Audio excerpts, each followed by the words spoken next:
আসসালামু আলাইকুম রহমতুল্লাহি ওবারাকাতুহু। আলহামদুলিল্লাহ, গতবারের ন্যায় এইবারও আমরা সাবেক সকল ছাত্র মিলে দ্বিতীয়বারের মতন ইফতার মাহফিল করতেছি। ইফতার আয়োজনের সকল কাজ মাদ্রাসা ছাত্রবৃন্দ সকলে মিলে করতেছে। রান্নাবাড়ির জন্য পাকদা সাহেব রেডি হচ্ছে। কাটা বাছার সব কাজ শেষে অবশেষে চুলো আমরা ধরালাম। এই মধ্যে চুলাতে আগুন দেওয়া হয়েছে। আর অন্যদিকে একটা ছাত্র বোর্ড পরিষ্কার করতেছে। সকল ছাত্রই আজকে আনন্দের সহিত কাজ করতেছে। অনেকে অনেক কাজে ব্যস্ত রয়েছে। তো অবশেষে আমরা রান্নাবাড়ি শুরু করার জন্য বোর্ডটা আগে দিলাম। মাদ্রাসার শিক্ষক মোহাম্মদ শাকিল তাই একটু নাড়াচাড়া দিল, মনোযোগ সহকারে পাক করতেছে। মাদ্রাসার আরেকজন শিক্ষক হাফিজ মিনহাজ, সে পাক শাক করতেছে। তার পাক শাক মাশাআল্লাহ অনেক ভালো। আর অন্যদিকে মাদ্রাসার শিক্ষক এবং ছাত্ররা সকল মিলে ইফতারের বাদবাকি আয়োজন সমস্ত কিছু প্রস্তুত করতেছে। মাদ্রাসার ছাত্ররা সকলে অনেক খুশি, কারণ তাদের বড় ভাইয়েরা আজকে তাদের জন্য ইফতার মাহফিল করতেছে।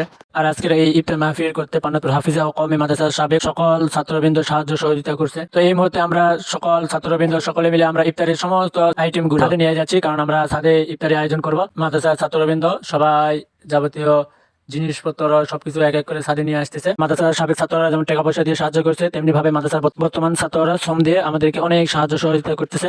আমরা ইফতারে যাবতীয় সমস্ত কিছু আসবাবপত্র সবকিছু আমরা সাথে নিয়ে চলে এসেছি। এই মধ্যে আমরা ইফতারি সাজানোর জন্য প্লেট আমরা সাজাচ্ছি। সর্বপ্রথম প্লেট সাজানোর পরেই ছাত্রবৃন্দ সবাই এক একজন ইফতারির এক এক আইটেম প্লেটে সাজাচ্ছে। সবাই গুরুত্ব সহকারে কাজ করতেছে। আর বাদ বাকি ছাত্র বসে আছে। একজন শিক্ষক সমস্ত কিছু দেখাশোনা করতেছে এবং ভোট দিতেছে, এবং অন্যজন শিক্ষক সমস্ত কিছু তদারকি করতেছে। আর সমস্ত ছাত্ররা ছাদে ঘোরাঘুরি করতেছে, সবাই অনেক অপেক্ষায় রয়েছে। আর এইদিকে ইফতারি সাজানোর পরে আমি একটু ভালোভাবে পরিদর্শন করলাম যে কোথায় কোনো সমস্যা আছে কিনা। আলহামদুলিল্লাহ, কোনো সমস্যা নাই, সমস্ত কিছু ভালোভাবে হয়েছে। তো আমরা ইফতারের শেষ সময় এখন পোলাও দিতে শুরু করলাম।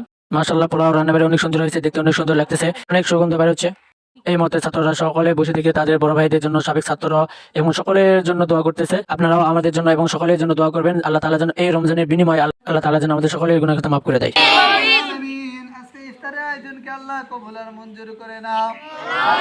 পরিশেষে আপনাদেরও দাওয়াত রইল, সেটা ইফতারি না, মাহফিলের। আগামী 27 মার্চ রোজ শুক্রবার পান্নাতপুর স্কুল মাঠে বিরাট বড় একটা মাহফিল আয়োজন করা হয়েছে। অবশ্যই আপনারা সকলে এই মাহফিলে উপস্থিত হইবেন।